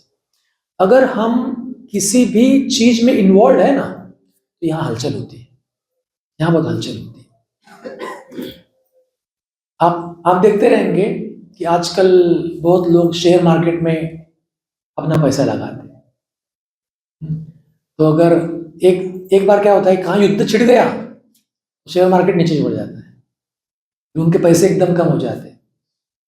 तो वैसे अगर वो ऐसी सिचुएशन में पैनिक में कि पहले मेरे 25 लाख थे, अभी 5 लाख ही बचे उसमें से, तो मन क्या होगा? डिस्टर्ब। तो डिस्टर्ब मन कोई भी अच्छा डिसीजन ले सकता है क्या? नहीं ले सकता। वैसे हमारे जीवन में भी आता है ना, बहुत बार कुछ हो गया है, मन बहुत डिस्टर्ब है, क्या करूं क्या नहीं करूं, क्या करूं, सोचता ही नहीं हमें। तो अगर हम उस स्टेज को धारण कर ले, उस समय साक्षी भाव धारण कर ले, मैं डिटैच हूं, मैं इसमें इन्वॉल्व नहीं हूं, ऑटोमेटिकली आपका माइंड क्लियर हो जाता है, बुद्धि क्लीन हो जाती है, और उसमें अच्छे थॉट आते हैं। बाबा से जुड़ेंगे तो और भी आपको प्योर थॉट आएंगे और आप अच्छा डिसीजन ले पाएंगे। तो सिचुएशन तो बहुत आती है। अभी हम जिस हॉल में बैठते हैं, डायमंड हॉल में, वहां पर बहुत बड़ा हॉल है, कहते हैं ना कि एशियाज लार्जेस्ट पिलरलेस हॉल, जो पिलर नहीं, स्तंभ नहीं, अंदर उसको ये नहीं है, पिलर्स नहीं है, ऐसा एक ही हॉल है इतना बड़ा। उस बनाने में कितनी मेहनत लगी होगी, और बनाने वाले जो थे दादी प्रकाश मणि जी, उनको अनुभव था, बहुत बहुत दिक्कतें आई, बहुत दिक्कत। और एक बार तो ऐसे हुआ कि इस समय में कंप्लीशन का टारगेट था, जो टीम है ना वो कहने लगे कि दादी तो पॉसिबल ही नहीं है। दादी बोलती है, मैंने तो बोला कि बाबा का मिलन इस बार यहाँ होगा, लेकिन दादी सोचो ना, ये तो होने वाला ही नहीं, इतना समय इसको लगेगा, इतना समय इसको लगेगा, आपको समय तो लगेगा, तो ये होने वाला नहीं। लेकिन दादी एकदम शांत, बाबा का कार्य है ना। दादी दादी ने मीटिंग बुलाई, मीटिंग में अनाउंस कर दिया कि इतने महीने में ये रेडी हो जाना है और बाबा यहाँ पर आ रहे हैं, तो हर एक को जवाबदारी दे दी। तो तुरंत निर्णय लिया दादी ने उस समय। तो वो क्यों, हर कोई बोल रहा था कि नहीं होने वाला, सब कुछ ये था, डिस्टर्ब था, लेकिन दादी साक्षी भाव धारण की, बाबा का कार्य है, हो जाना है, बाबा ही कराएगा, तो वो हो गया। तो इसके लिए हमारे जीवन में भी बहुत बार कश्मकश होती है, निर्णय लेने की होती है कि क्या करना चाहिए, नहीं करना चाहिए, ये करूं वो करूं, तो हमारा निर्णय सही होता है। हाँ, कुछ निर्णय ऐसे होते हैं कि हमें लगता है कि अगर मैं ये करता तो ऐसे होता, लेकिन ड्रामा तो ऐसा ही है ना, कुछ भी कर लो आप, वो तो ड्रामा है, तो उसको भी हमें साक्षी होकर देखना है। जो हो चुका है उसको भी हमें साक्षी होकर देखना है, यहाँ डिस्टर्ब हमें नहीं होना है। और फिर अगर हम साक्षी भाव धारण करेंगे तो हमारे संबंधों में भी बहुत मधुरता आती है, आपसी संबंध बहुत मधुर हो जाते हैं, संबंधों के बीच का तनाव जो है वो खत्म हो जाता है। संबंधों में तनाव क्यों होता है, अनबन क्यों होती है? अनबन का कारण ही क्या है? फाइट कर रहे हैं ना हम, फाइट कर रहे हैं ना एक दूसरे से। उसने वो बोला, मैंने एक बोला, उसने ये किया, मैंने ये किया, एक्शन हुई, रिएक्शन। अगर कोई एक्शन कर रहा है और हम रिएक्शन ही ना दे तो फिर फाइटिंग नहीं होगी ना, फाइटिंग नहीं होगी। अगर दोनों में फाइट नहीं है तो संबंध कैसे रहेंगे? मधुर रहेंगे। इसके लिए हम जिसके भी साथ व्यवहार करते हैं उसके साथ हम अगर उसका व्यवहार हमें ठीक नहीं लग रहा है, हमें साक्षी हो जाना। एक बार दादी प्रकाश मणि जी के बारे में, कि दादी प्रकाश मणि चीफ थे, है ना, ब्रह्मा कुमारी के सारे होल वर्ल्ड के हेड। लेकिन जितने बड़े हेड होता है ना, उतनी बड़ी उसके हेड के ऊपर रिस्पॉन्सिबिलिटी रहती है। तो दादी कहती है कि भले मुझे हेड कहते हैं, लेकिन हेड समझना माना हेडेक होना। हेडेक, हेडेक मीन्स सिर दर्द। तो मैं तो हेड समझती ही नहीं हूं, तो मुझे सिर दर्द होगा? नहीं होगा। तो इतने बड़े दादी थे, तो दादी के पास में एक बहन आई। बातें तो बहुत आती है ना, बातें बहुत आती है। तो सिचुएशन आई, कुछ हुआ होगा, वो बहन बहुत ये हो गई, डिस्टर्ब हो गई, और दादी के पास आई और दादी को बहुत कुछ सुनाया, जो भी मन में था ना, सब कुछ, इसके बारे में, उसके बारे में, आपके बारे में भी, क्या आप ये नहीं करते। लेकिन दादी शांत, एकदम शांत। फिर हो गया। फिर दादी ने कहा, और कुछ बोलना है बच्चे आपको? तो सबको क्या लगा, इतनी दादी को कुछ कह रही है, दादी कुछ तो कहेगी, कुछ तो बोलेगी। लेकिन दादी शांत रहे, ऊपर से स्माइलिंग। हाँ बच्चे कुछ कहना है और आपको? वो तो रोने लग गई कि दादी को मैंने इतना कुछ कहा और दादी ने मुझे कुछ कहा ही नहीं, और ऊपर से बहुत प्यार से बच्ची कह रही है, तो शांति से वहां से। दादी किसकी है?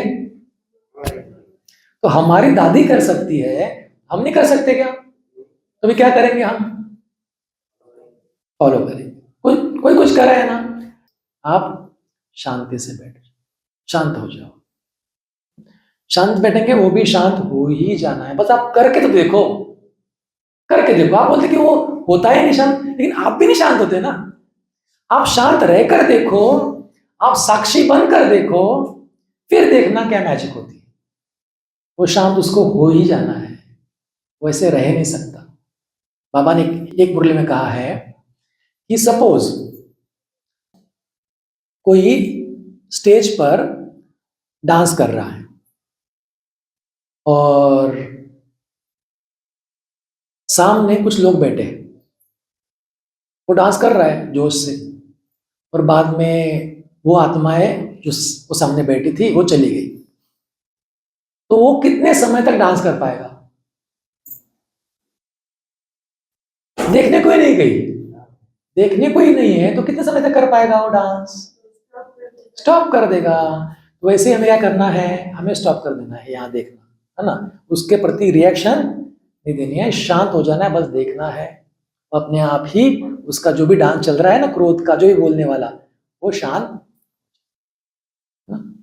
तो इस तरीके से हमें संबंधों में मधुरता लाने में भी साक्षी भाव, साक्षी स्थिति हेल्प करती है। और बाबा कहते हैं कि साक्षी स्थिति ये ग्लूकोज है। जैसे कोई वीक होता है ना, शक्तिहीन फील करता है, तो कोई शक्तिहीन एकदम वीक फील कर रहा है, ताकत नहीं है शरीर में, फिर डॉक्टर क्या करते हैं? सलाइन लगाते हैं, ग्लूकोज दे देते हैं। बाबा कहते हैं कि ये साक्षी स्थिति ग्लूकोज का काम करती है, ग्लूकोज का काम करती है। आप में ऐसी शक्ति भर देगी, जो कुछ भी हो जाए उसको फेस करने के लिए, उसका सामना करने के लिए आप सक्षम हो जाएंगे, हलचल में बिल्कुल भी नहीं आए। तो अगर हमें प्रैक्टिस करेंगे ना ऐसी, तो अंत समय जब विनाश होगा, तब सही में हम कितने साक्षी है तब मालूम पड़ेगा। अभी तो हम कहते हैं हाँ विनाश होगा, भूकंप आएंगे, महापुर आएंगे, ऐसा होगा, लेकिन जब रियल में होगा तब तो हलचल ही।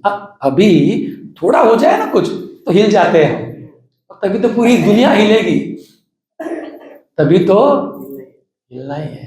लेकिन तभी ना हिले, इसके लिए अभी हमें ये प्रैक्टिस करनी है, क्योंकि तभी तत्व भी हिलेंगे, पांचों तत्व एक साथ हिलेंगे, है ना। जल अग्नि वायु धरतिया एक साथ हिलने वाले हैं सब, लोगों में भी हलचल होगी, तभी पुरुषार्थ के लिए समय नहीं होगा, तभी हम चाहकर भी साक्षी नहीं रह पाएंगे अगर प्रैक्टिस नहीं करेंगे तो। इसके लिए अभी हमें वो प्रैक्टिस करनी है। तो इस तरीके से अगर हम हमारा साक्षी भाव जो है वो धारण कर लेते हैं, तो देखिए अगर हम लोगों के में अटके रहेंगे, है ना, सिचुएशन में अटके रहेंगे, तो बाबा की याद हमें नहीं आएगी। लेकिन जैसे हम डिटैच हो जाते हैं, न्यारा हो जाते हैं, साक्षी हो जाते हैं, तो ऑटोमेटिकली बाबा कहते हैं कि मैं आपका साथी बन जाता हूं।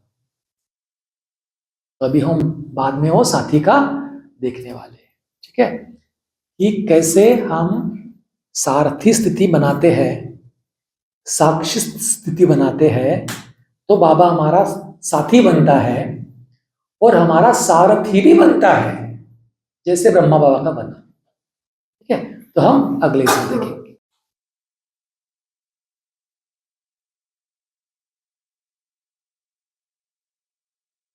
सभी फिर से अलर्ट होकर बैठेंगे।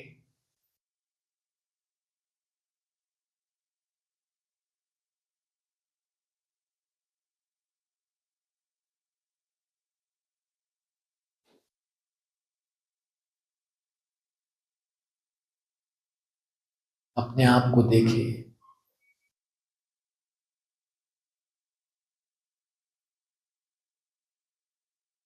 मस्तक पर चमकता हुआ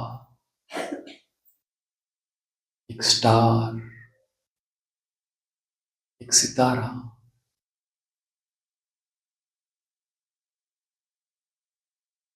तह से बिल्कुल न्यारा,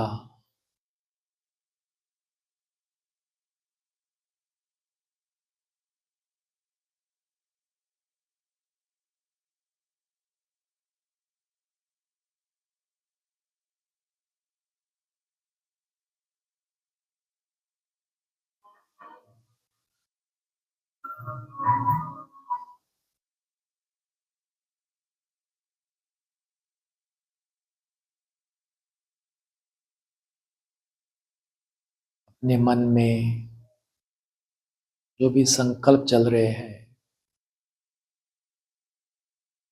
उनको भी साक्षी भाव से देखने वाला साक्षी दृष्टा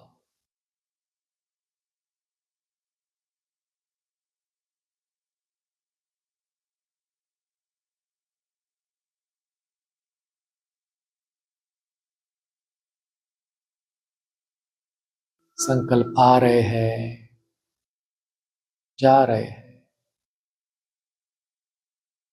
मैं अप्रभावित हूं, अनअफेक्टेड।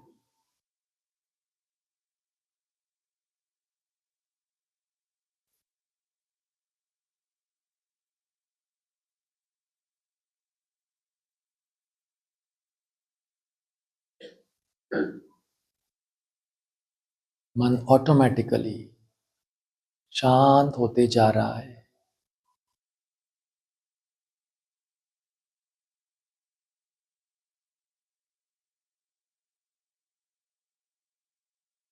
बुद्धि क्लीन होती जा रही है।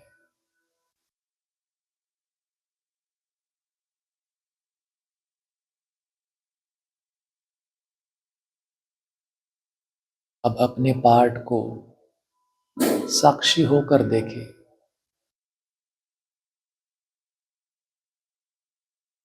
मैं जो हूं, जैसा हूं,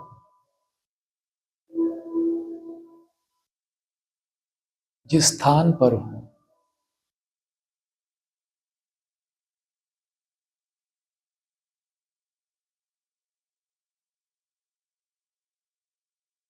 सब कुछ साक्षी होकर देखे,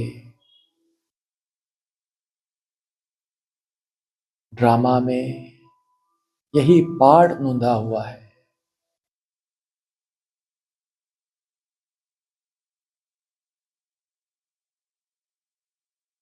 ड्रामा परफेक्ट है, एक्यूरेट है।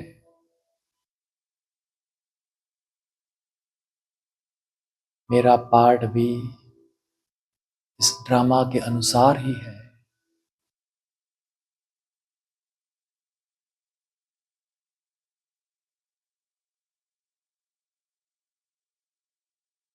लौकिक परिवार में, अलौकिक परिवार में मेरे जो भी संबंध है, सभी आत्माओं का पाठ भी ड्रामा अनुसार है।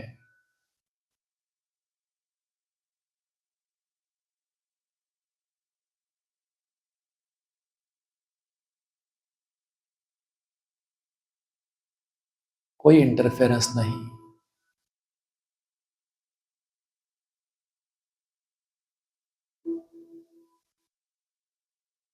सभी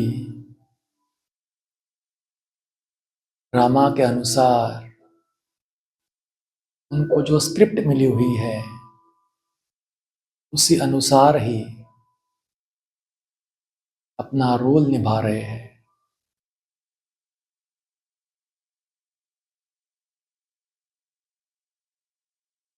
इसका व्यवहार कैसा भी हो,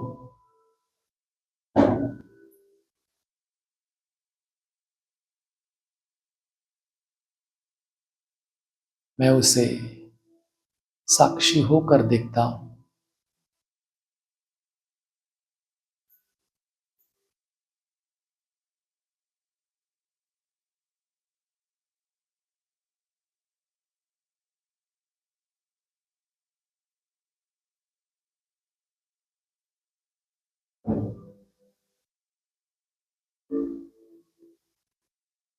मन में उस आत्मा के प्रति शुभ भावना, शुभ कामना रखता हूं।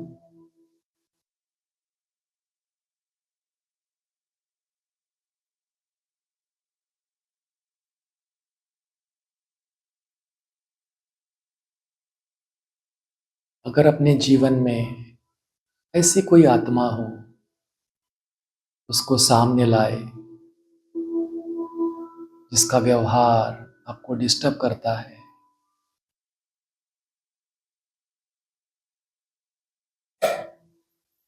उसको देखे। इस ड्रामा में अब तक उसका वही रोल है।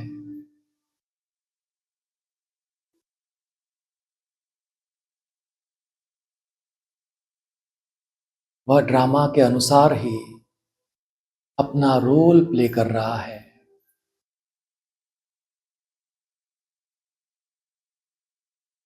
मेरा उस पर कोई नियंत्रण नहीं। मैं साक्षी हूं, डिटैच हूं।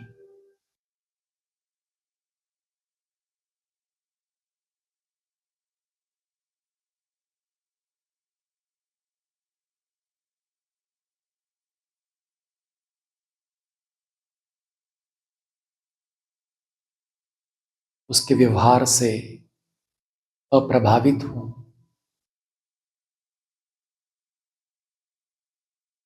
मन शांत है, स्टेबल है।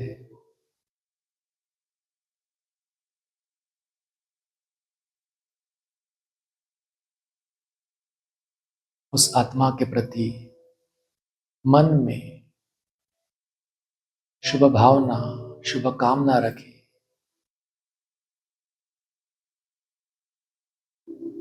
इसका पार्ट भी एक दिन परिवर्तन होना ही है।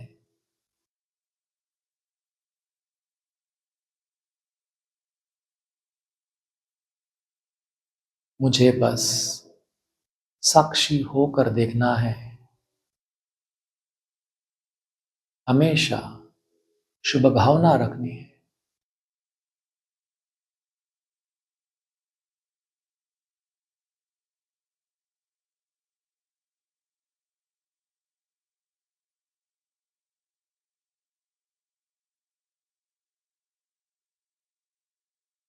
जीवन में जो कुछ हो जाए, सिचुएशन आए, परिस्थितियां आए, प्रॉब्लम आए, मुझे साक्षी होकर देखना है।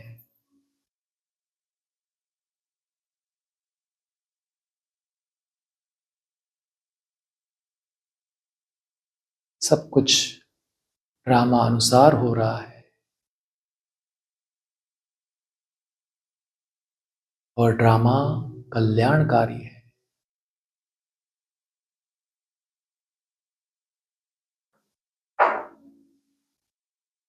अब मन में ये दृढ़ संकल्प करे कि मुझे सदा साक्षी दृष्टा बनकर रहना है, अपने प्रति, अपने पार्ट के प्रति, अन्य आत्माओं के पार्ट के प्रति, परिस्थितियों के प्रति, ड्रामा में जो भी सीन आ रही है उसके प्रति मुझे साक्षी दृष्टा बन रहना है।